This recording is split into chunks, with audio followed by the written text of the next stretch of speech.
নমস্কার।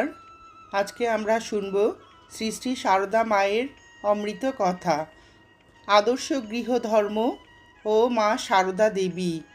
লিখেছেন অলকা বন্দ্যোপাধ্যায়। আজকে দ্বিতীয় পর্ব।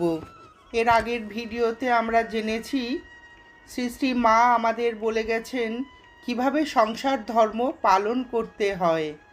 এই ভিডিওটির মাধ্যমে আমরা শ্রী শ্রী মায়ের জীবনের অন্য আরও কিছু ঘটনার কথা জানতে পারব।